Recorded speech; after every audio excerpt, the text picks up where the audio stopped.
సమయం వచ్చింది. భారత్పై టారిఫ్లు ప్రకటించిన వేళ ట్రంప్ ఇంకో బాంబు పేల్చారు ఎంజీ రావు గారు. అది పాకిస్తాన్తో చేసుకున్న డీల్ను కూడా ఆయన ట్వీట్ చేశారు. పాకిస్తాన్లో చమురు నిల్వలను అభివృద్ధి చేసేందుకు ఆ దేశంతో డీల్ కుదుర్చుకుంటూ ఉన్నాము. ఏదో ఒక రోజు ఎవరికి తెలుసు పాకిస్తాన్ నుంచి భారత్ ఆయిల్ దిగుమతి చేసుకుంటుందేమో అని చెప్పి ఆయన కామెంట్ చేశారు. నిజంగా భారతీయులందరికీ కూడా కోపం తెప్పించే స్టేట్మెంట్ ఇది ట్రంప్ నుంచి వచ్చింది. సో భారత్కి తీవ్ర హెచ్చరిక. ఏంటి ట్రంప్ వ్యవహారాన్ని ఏ రకంగా చూడాలి? పాకిస్తాన్ పొగుడుతూ ఉన్నారు. ట్రంప్ టారిఫ్స్ విధించిన సమయంలోనే ఆయన ఇంకొకటి కూడా డిక్లేర్ చేశాడు. అది చాలా తీవ్రమైన హెచ్చరిక భారత్కి. అదేంటి అంటే పాకిస్తాన్లో ఉన్న ఆయిల్ రీసోర్సెస్ రీసెంట్గా బలూచిస్తాన్ ప్రావిన్స్ ఏరియాలో, తర్వాత పంజాబ్ ప్రావిన్సు, ఈ నార్త్ వెస్ట్ కొన్ని ఆయిల్ రిజర్వ్స్ దొరికినాయి. వీటిని అభివృద్ధి చేయడానికి వాళ్ళు బిలియన్స్ ఆఫ్ డాలర్స్ కావాలి. దానికి అమెరికా డీల్ కుదుర్చుకుంది ఆయిల్ని అభివృద్ధి చేయడానికి. ఆయన ఇంకొక మాట అన్నాడు, అవసరమైతే భారత్కి పాకిస్తానే ఆయిల్ ఎగుమతి చేయొచ్చేమో, ఆ పరిస్థితి వస్తుందేమో. అంటే ఏం చెప్పదలిచాడండి ట్రంప్? డిప్లొమాటిక్గా ఆయన ఏం చెప్తున్నాడు? మేము పాకిస్తాన్ వైపు నేను వెళ్తాను, పాకిస్తాన్లో ఆయిల్ అభివృద్ధి చేస్తాను, పాకిస్తాన్కి ఆయుధాలు అమ్ముతాను, ఇప్పుడు భారత్ పాకిస్తాన్ యుద్ధంలో నేను దానికి మొగ్గుతానని చెప్తున్నాడు. మళ్ళీ అదే సమయంలో ఏమంటాడు, ఇండియా అనేది మాకు చాలా మంచి ఫ్రెండ్, మోడీ నాకు ఫ్రెండ్, దాంతో నేను ట్రేడ్ డీల్ కుదుర్చుకుంటాను, ట్రేడ్ డిస్కషన్ జరుగుతున్నాయి అని చెప్తున్నాడు. చూడారు, ఇక్కడ ఇండియాకి చాలా పెద్ద డేంజరస్ సిగ్నల్స్ ఆయన ఇచ్చాడు. ఏంటి? పాకిస్తాన్తో ఆయిల్ ట్రేడ్, అదేవిధంగా ట్రేడ్ డీల్ కూడా రాబోతుంది.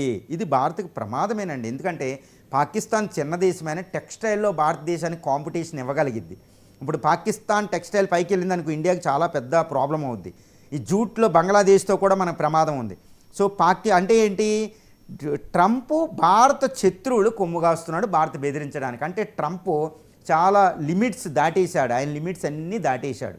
ఇప్పుడు ఇక్కడ ఒకటండి, ట్రంప్ పాకిస్తాన్ వైపు వెళ్ళడానికి భారత్ ఒకటే కారణం కాదు, చైనాకి పాకిస్తాన్ని దూరం చేయడం.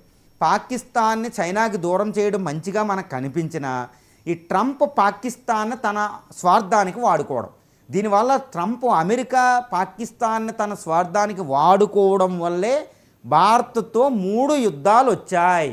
1948లో యుద్ధం బ్రిటన్ అమెరికా రెచ్చగొడితే వచ్చినాయి. 1965 యుద్ధం పూర్తిగా అమెరికా రెచ్చగొట్టడం వల్ల అప్పుడు చేశాడు ఎవడో జియా ఉల్ హక్, వీళ్ళందరూ యాహాకాన్ చేశాడు. 1971 యుద్ధంలో అయితే అమెరికా పూర్తిగా పాకిస్తాన్కి సపోర్ట్ చేసింది. తన అణుబాంబులు భారత మీద ప్రయోగించడానికి కలకత్తా దాకా తీసుకొచ్చింది తన ఎయిర్ క్రాఫ్ట్ క్యారియర్ యుఎస్ ఎంటర్ప్రైజెస్లో. అంటే అమెరికా పూర్తిగా పాకిస్తాన్కి సపోర్ట్ చేయడం వల్ల 3 యుద్ధాలు చేశాం మనం. టెర్రరిజం, అమెరికా మెతక వైఖరి వల్ల ఈరోజు టెర్రరిజం చేస్తున్నాం. మళ్ళా పాకిస్తాన్కి అమెరికా మద్దతు ఇవ్వడం అంటే టెర్రరిస్టులను కొమ్ముగాసినట్టే. ఇంకో యుద్ధాన్ని మనం ప్రిపేర్ అవ్వడం వల్లే. ట్రంప్ చేసే పిచ్చి పని చాలా డేంజరు. ఎంతో దశాబ్దాలు మనం కష్టపడి అమెరికాతో అద్భుతమైన సంబంధాలను మనం నెరవేర్చుకుంటే ఎంతోమంది అమెరికా అధ్యక్షులు కూడా భారత్తో మంచి సంబంధాలు, బుష్ కూడా ఇండియా వచ్చి ఇండియా న్యూక్లియర్ డీల్ కుదుర్చుకున్నారు 2006-8లో. అయితే తర్వాత ఎన్నో ఒప్పందాలు జరిగినాయి. ఒబామా టైంలో ఇక్కడికి వచ్చారు. వీటన్నిటినీ కృషి అంతటినీ ట్రంప్ బూడిదలో పోసిన పన్నీరు చేసి మళ్ళీ పాకిస్తాన్ రెచ్చగొడుతున్నారు. పాకిస్తాన్కి ఆయుధాలు ఇస్తే భారత్ మీదే ప్రయోగిస్తుంది. ఇప్పుడు F-16 మన మీదే ప్రయోగించింది. చైనానికి దూరం చేద్దామని పాకిస్తాన్ కొమ్ము కాస్తే పాకిస్తాన్ అమెరికాని ఎలా వాడుకోవాలో తెలిసిన నిష్ణాతులమైన దేశం పాకిస్తాన్. ఈరోజు ట్రంప్ చేసే పిచ్చి పనిని మనం ఎట్టి పరిస్థితుల్లో సమర్థించకూడదు, ఉపేక్షించకూడదు అనేది మనం ఇక్కడ జాగ్రత్తగా చూడాలి. ఎందుకంటే ఈ ఆయిల్ డెవలప్ చేస్తే అది ఎకానమీ అభివృద్ధి చెంది గ్రోత్ రేట్ పెరిగితే ఆ డబ్బులన్నీ పట్టుకెళ్ళి మిలిటరీ బడ్జెట్లో పెడుతుంది. ట్రంప్కి తెలియంది కాదు. అంటే ట్రంప్ ఎంతకైనా తెగిస్తున్నాడు. ఇక్కడ ఒక్కటే గుర్తుపెట్టుకోవాలండి, ట్రంప్ చేసే పెద్ద కుట్ర ఏంటంటే భారతదేశాన్ని ప్రపంచంలో అతిపెద్ద దేశం గ్రోత్ రేట్ అవ్వకుండా చేయడం. 1947 లోపు 1947కి కరెక్ట్గా Nomura, Standard and Poor's, OECD Organisation of Economic Cooperation and Development, IMF International Monetary Fund అని, అదేవిధంగా IBAD ప్రపంచ బ్యాంకులన్నీ ఒకటే ముక్త కంఠంతో చెప్తున్నాయండి. నేను చాలాసార్లు చెప్పాను, అమెరికా ఆర్థిక వ్యవస్థని భారత ఆర్థిక వ్యవస్థ 2047 నాటికి అధిగమించబోతుంది. ఇది ట్రంప్కి తెలుసు. ఇండియా వృద్ధిని ఆపడం అంటే పాకిస్తాన్ రెచ్చగొట్టడం, యుద్ధాలు చేయించడం, భారత వృద్ధిని కుట్ర. ఈ కుట్రలో భాగమే పాకిస్తాన్కి సపోర్ట్. ఇండియా ఎట్టి పరిస్థితులు ఉపేక్షించకూడదు. ఇండియా ఇంకా మాట్లాడవలసిన సమయం ఆసన్నమైంది. అవసరమైతే ట్రేడ్ వారికి ట్రంప్ వెళ్ళిపోతే మనం ఆల్టర్నేటివ్ చూసుకుని ట్రేడ్ వారికి వెళ్ళిపోవాలి. అవసరమైతే చైనాతో ట్రేడ్ చేయొచ్చు బోర్డర్ ప్రాబ్లం ఉన్నా.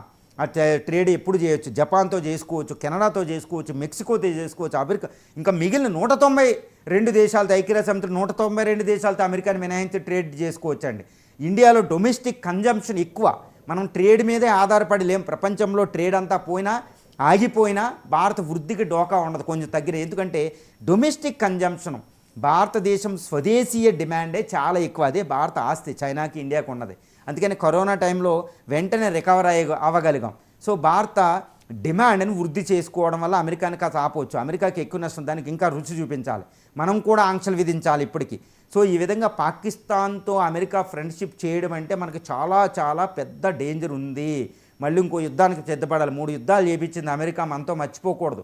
ఇప్పుడున్న బిన్ లాడెన్ని, అక్కడున్న హఫీజ్ సయీద్, వీళ్ళందరినీ అమెరికా ఒకప్పుడు తయారు చేసిన ఆయుధాలు వీటి వల్ల వాళ్ళు తయారై ఉన్నారు, ఈరోజు కాదన్న. సో పాకిస్తాన్ తాలిబాన్ కూడా క్రియేట్ చేసినోడు అమెరికా. సో ఈ విధంగా పీఓకే సమస్య అంతా అంతే, మన మీద అణుబాంబులే పెట్టి పంపించింది బంగాళాఖాతంలో కంటే ఎంత డేంజర్ అమెరికా చూడండి, స్వార్థానికి వాడుకునే దేశం. సో అమెరికాని, అందుకని నేను ఒకటే చెప్తానండి ఎప్పుడు కూడా, రష్యా అమెరికాల మధ్య ఏది ఇష్టమని ఇండియాలో పోలింగ్ పెడితే 99% రష్యాకు ఓటేస్తారు, కానీ అమెరికాకు ఓటేసేవాళ్ళు 30% ఉండరు. అమెరికా ఎంత పెద్ద దేశమైనా, మన ఇండియన్స్ అమెరికాలో ఎంతమంది ఉన్నా. సో పబ్లిక్ సపోర్ట్ ఎప్పుడు అమెరికాకి ఎగ్నెస్టే ఉంటుంది. గవర్నమెంట్ కూడా అమెరికా బుద్ధిని తెలుసుకోవాలి. మన స్వార్థం, మన అవసరం ఉన్నంత వరకు అది వాడుకుంటుంది, దాని అవసరం, మన అవసరం ఎక్కువైంది. పాకిస్తాన్తో ఫ్రెండ్షిప్ చేసి అసీం మున్నీర్ని తీసుకెళ్లి వైట్ హౌస్లో పెట్టుకున్నప్పుడే ట్రంప్ యొక్క గుట్టు రొట్టె అయిపోయింది. ఒక అసీం మున్నీర్ ఆర్మీ చీఫ్ని పట్టుకెళ్ళి, ఒక Trump the greatest president on the earth surface and US అంటే, అలాంటి ఆయన ప్రోటోకాల్ ప్రకారం మినహాయించి అసీం మున్నీర్కి ఇవ్వడం ఏంటి, ఆ టైంలోని ఇండియన్ ప్రైమ్ మినిస్టర్ రమ్మనడం ఏంటి, వెళ్ళకపోతే హర్ట్ అవ్వడం ఏంటి, మన మీద టారిఫ్స్ వేయడం ఏంటి. సో ట్రంప్ దౌత్య విధానం చేంజ్ అయ్యింది, పాకిస్తాన్ మళ్ళీ కొమ్ముగాస్తున్నాడు. సో ఈ విషయంలో భారతదేశం క్షమించడం కుదరదు. భారతదేశం కూడా దౌత్యపరమైన కౌంటర్ స్టెప్స్లో అటు అమెరికా మీద వెయ్యాలి. అందుకే రిక్ అనేదాన్ని, బ్రిక్స్ కరెన్సీ అనేది, క్వాడ్ని సైలెంట్ చేయడం, ఇవన్నీ చేసి అమెరికాకి బుద్ధి చెప్పవలసిన సమయం ఆసన్నమైంది. ఇక ఉపేక్షించకూడదు. మోడీకి ఇది అర్థమై ఉంటుంది. అందుకనే మోడీ కూడా చాలా తీవ్రంగా ఉగ్ర రూపంతో ఉన్నట్టు తెలుస్తుంది ట్రంప్ మీద. కానీ అక్కడ అమెరికా కాబట్టి బయటికి చెప్పకూడదు, దౌత్యంలో బయటికి చెప్పరు, యుద్ధం వచ్చినప్పుడు ప్రయోగిస్తారు. కానీ దౌత్యంలో మాట్లాడకుండా చేసేదే దౌత్యం. భారతదేశం దౌత్యం చేస్తుంది, అమెరికా దౌత్యానికి విరుద్ధమైన స్టెప్పులు చేస్తుంది. ఎంజీ రావు గారు, ఎందుకు ట్రంప్ ఇంతలా రెచ్చిపోయారు? ఎందుకు ఎక్కడైనా ట్రంప్ ఈగో ఏమైనా హర్ట్ అయిందా? అంటే చాలా